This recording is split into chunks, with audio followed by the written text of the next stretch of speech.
Hey folks, David Stewart here. Hope you guys are having a great day.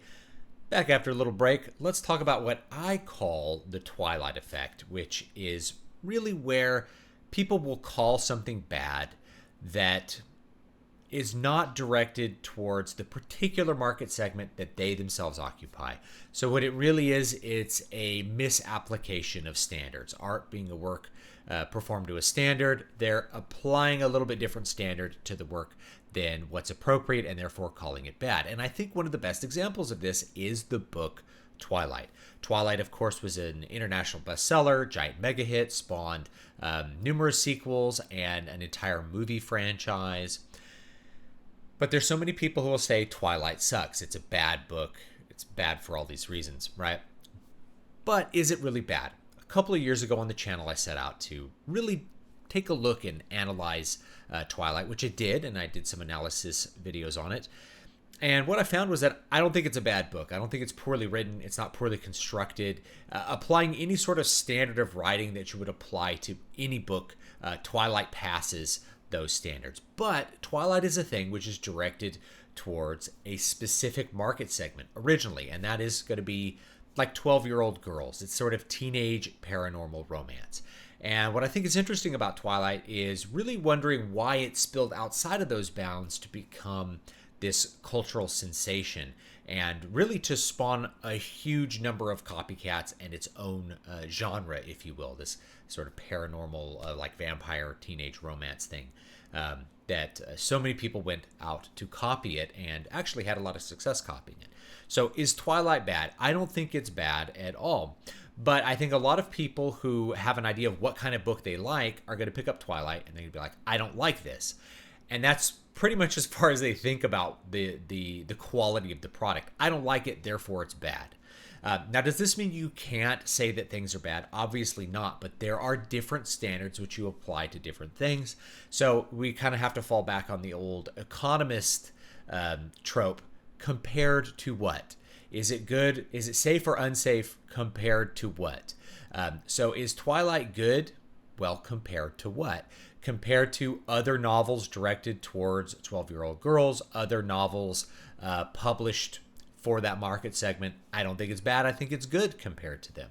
Is it good compared to, I don't know, whatever your favorite piece of art literature happens to be? Is it good compared to Dostoevsky?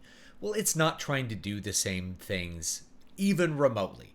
It's not trying to attract the same people. It's not trying to have any kind of messaging that would be in the same cosmic realm as a Dostoevsky book. So is it fair to compare it to Dostoevsky? I don't think so.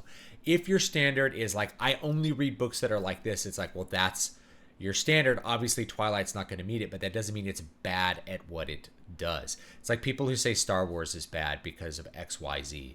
What they basically mean is like, I like movies that are like The Godfather and Star Wars is not that, so therefore it's bad. It's a little bit like trying to say that, for instance, Cannibal Corpse is bad. Is Cannibal Corpse bad? Only if you don't like death metal, right? And what the more appropriate reaction to Cannibal Corpse and would be to say, I don't like death metal. It's like, oh, do you think Cannibal Corpse is good? You could say, I don't like death metal, which would be a totally reasonable response. You would say they suck when it's like, oh, well, what death metal bands do you like? I hate them all because I hate death metal. Okay, well, that doesn't mean Cannibal Corpse sucks. It just means that you don't happen to like death metal, and that's okay. So can we still call things bad? Yeah. We can judge them on different ways, different standards, but usually the standard that you're going to apply to a movie or a game or a book is going to be what is relevant and what is like it, that it's not copying, but it's trying to fit into. What piece of the market segment is it directed towards, and what are the expectations of the people going in it and the appropriate expectations? So does Force Awakens suck? The answer is yes. And Force Awakens sucks on multiple standards. So if we're comparing Force Awakens to the standard of Star Wars, certainly at the time it came out, and I actually would maintain that now it is still the worst Star Wars movie ever made. Well, maybe Rogue One was worse, but Rogue One is worse because of other standards that are also applied to it. But does it succeed? Did Force Awakens succeed as a Star Wars movie? The answer is no. It was bad compared to other Star Wars movies. Now, if it had been a Star Wars movie, if we'd never seen Star Wars before, Would we think it's good? I don't think it would have made a lot of money. I think people would have trashed this, been like, this is a super overproduced, obviously high production quality, highly stylized film that's just a mess.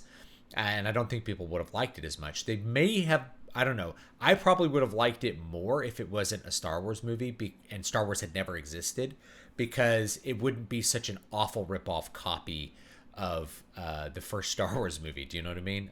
Like in form and everything like that. I think it's actually worse when you compare it in the Star Wars frame, but I think it also would have been a big bomb if it had just been its own thing. And we can look at other movies like that, like the Valerian and Laurelin movie, Valerian and the City of a Thousand Planets. That was kind of a bomb, and I think that was because in a vacuum people didn't really like it, like what it was doing there. I felt like it had numerous problems, but it was visually exciting enough and interesting enough for me to say that I enjoyed the movie. But you have to think about what standard are you applying to the movie in question.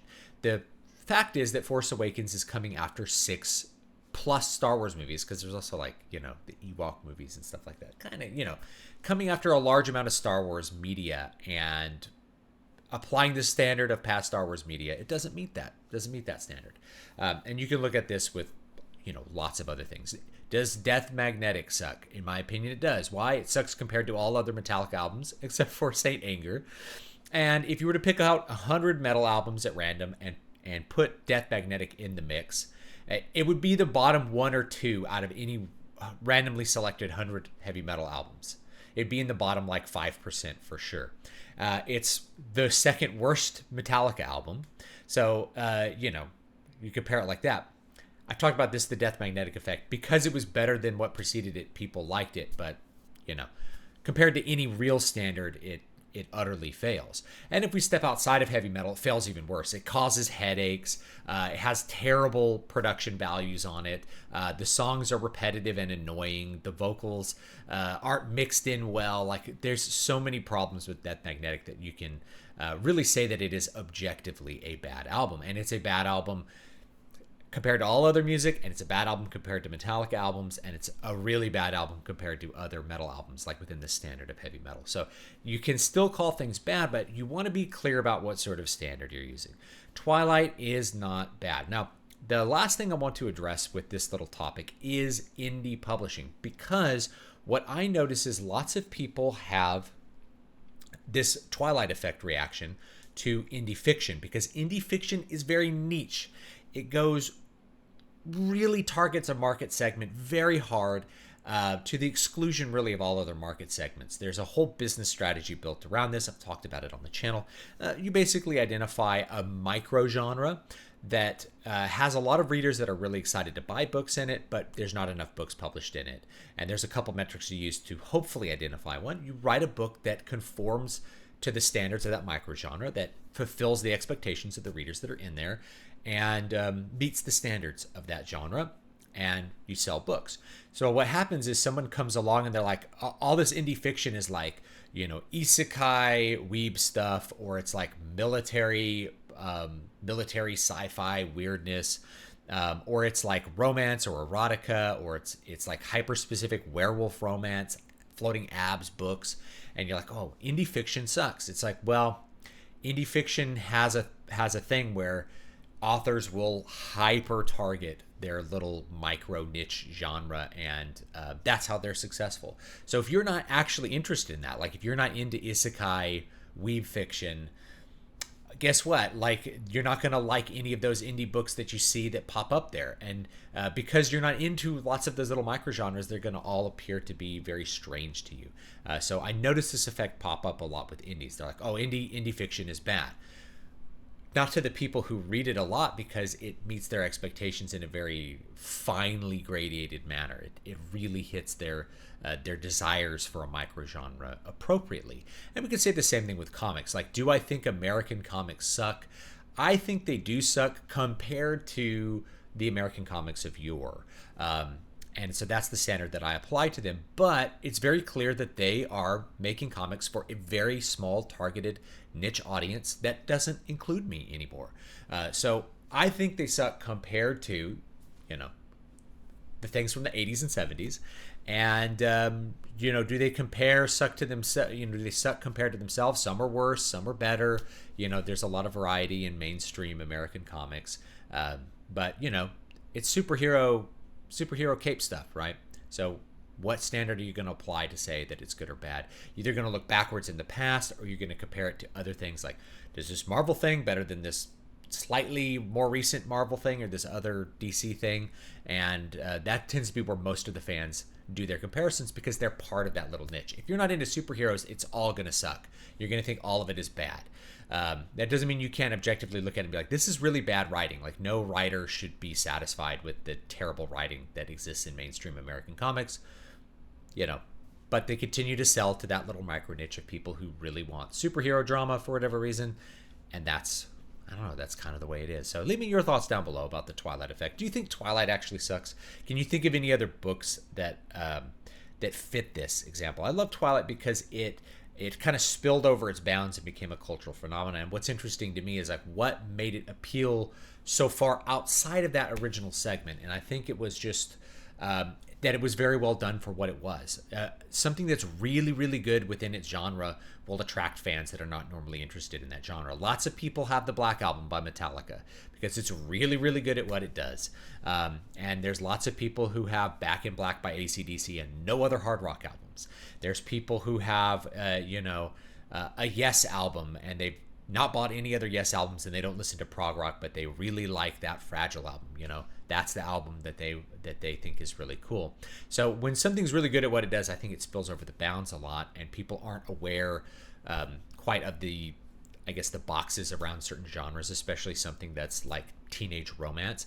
They like the vampire aspect, they like the characters that were in it, they like the way that the story was told, and that was enough for them to enjoy the book as it was. So anyway, leave me your thoughts down below. I'll talk to you all next time. Newest book is called Demon Ex Machina. I don't have a copy handy here, but you can actually get it for free by joining my mailing list, dvspress.com/list. Lastly, I have a music-only channel, which you can check out, David V. Stewart's Zool. I'll have a link down below in the description. It's basically youtube.com/at David V. Stewart's, or Zool Online, ZUL word online. And that'll bring you, it's no talkie-talkies on that channel, just music. So you can check that out. And I will see you all next time.